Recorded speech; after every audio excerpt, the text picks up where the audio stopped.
Hello, I'm Darrin Mish, and the topic of today's video is the CP2000 notice from the IRS.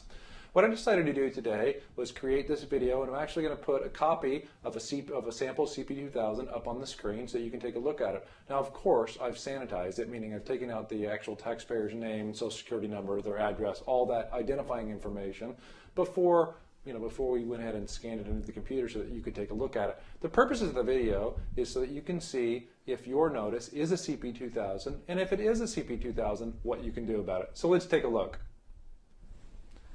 Okay, so here's the notice, and you notice in the upper right-hand corner, it says notice number CP2000. So this is, in fact, obviously a CP2000, and again, I've sanitized the address information over here underneath this barcode, and their social security number under that heading. Now, what is a CP2000 notice? Well, a CP2000 notice is issued when the IRS thinks that there's a federal income tax return that either has underreported income, the taxpayer has taken excessive credits or deductions, or some combination of all three. And what they do is they issue this notice, and what they do, it actually documents what they feel your tax burden should be with penalties and interest. So you can see here on this notice that the proposed tax increase is $15,162 for tax year 2007. There's a penalty of $3,032 and interest of $948, proposing a total balance due of $19,142. So what do you do in this particular situation? Well, there's a couple different options. Let's go ahead and go towards the page, I believe this is page 3 of the form. And you can see here you have one of three options. Step A, and the step that the IRS would most rather have you pick, is option 1. I agree with all changes. They would like it very much if you would sign and date right there and send it back to the IRS. Now, personally, I can't imagine why you'd want to do this, but this is one thing that you could do. I guess you could do that so that if you did actually agree that you had made a mistake and you wanted to enclose a balance or check for the balance due, I guess that makes some sense. Option 2 is I do not agree with some of the changes, and you've enclosed documentation to support the entries on the original return. You would check this box here that says option 2. And option 3 is I do not agree with any of the changes, and I've enclosed documentation to support the entries on my original return. So typically what happens in our cases is we have an option 3 situation where the IRS has made an error of some sort, and like in this case, they've proposed a tax liability with the penalties and interest of $19,142. In this particular case, what has happened is there was an error in that this particular issue was, this income was reported on this person's W-2, and a 1099 was also issued in error by the institution. So what we're going to have to do is we're going to have to respond to this thing within the due date. Actually, this particular notice was dated February the 17th, and the taxpayer obtained a 60-day extension on her own. And you could probably get an extension beyond that. So then we're going to have to go ahead and correct the return. The income was actually reported, it just wasn't reported correctly. The taxpayer went ahead and filed her own return. This is the contact information, that page. Let's go back to that real quick. On that page, the IRS just wants to ensure that they have your correct address and whatnot. And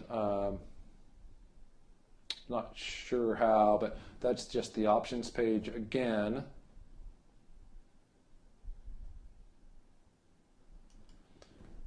And that's the address again. So you can see there's a lot of duplication there. And this is the actual beginning of the pages where the taxpayer or the IRS, go back to there, the IRS says this is the income that we feel that you left off. So that will have to be fixed in this particular case, and then we can move forward.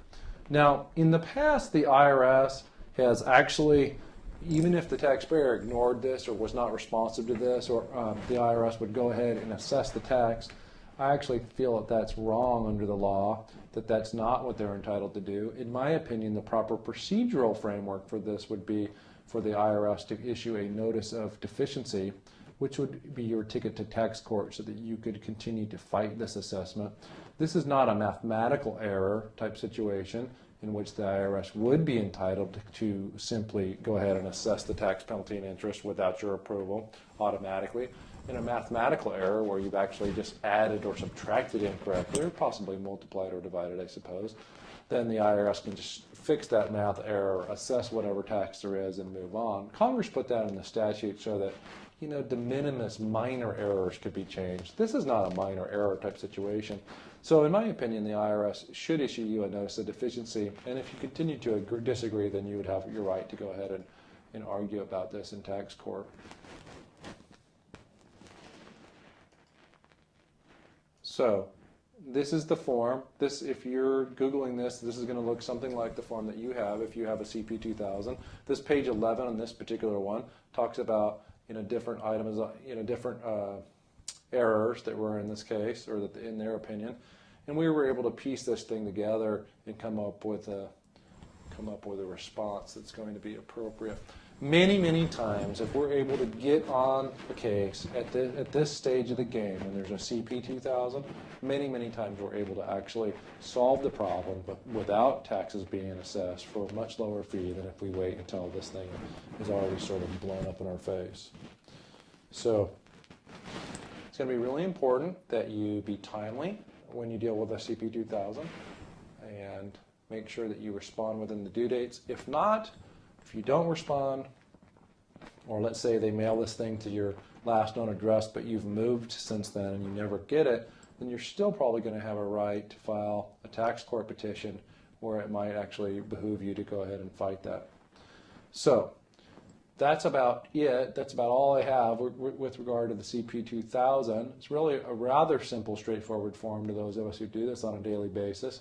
If you'd like some help dealing with your CP2000, I would encourage you to give us a call at 813-229-7100, or you can call us toll-free. We represent clients throughout the United States and, in fact, around the world.